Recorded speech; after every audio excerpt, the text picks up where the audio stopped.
నమస్కారం.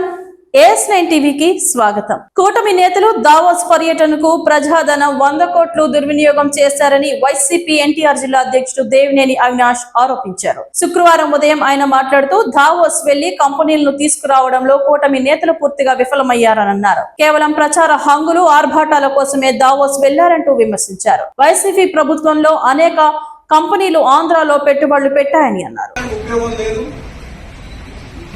కేవలం నారా లోకేష్ ప్రమోట్ చేసే విధంగా ఈ 4 రోజులు దావోస్ పర్యటన జరిగింది అని చెప్పేసి ఈరోజు ప్రతి ఒక్కరుగా అనుకుంటున్నాను. ఎందుకంటే దావోస్ పర్యటన వెళ్ళక ముందు దాకా నారా లోకేష్ ని డిప్యూటీ సీఎం చేయాలని చెప్పిన ఒక వాదన వినిపించారు. దావోస్ పర్యటన వెళ్ళగానే అక్కడ సాక్షాత్తు ముఖ్యమంత్రి సమక్షంలోనే ఒక మంత్రి ముందు నారా లోకేష్ ముఖ్యమంత్రి చేయాలని చెప్పని అన్నాడు.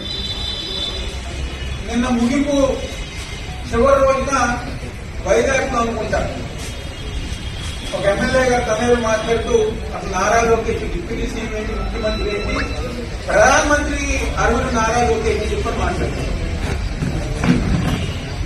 అంటే కేవలం కుటుంబ ప్రమోషన్ కోసం 100 కోట్ల ప్రజాధనాన్ని ఉపయోగించింది ప్రభుత్వం అని చెప్పిన సందర్భం. చెప్పండి ఒక్క ఇన్వెస్ట్మెంట్ అనేది తీసుకొచ్చారా? ఏ ఒక్కరితోనే ఒక్క ఒప్పందం పిలుచుకున్నారా? లేకపోతే వాళ్ళు చెప్పిన మాటలకి, లేకపోతే వాళ్ళు చేసిన పనులకి రాష్ట్రానికి ఏ ఉపయోగం కలిగించాలని చెప్పి ఈ రోజు కూటమి ప్రభుత్వాన్ని అందరం డిమాండ్ చేస్తాం.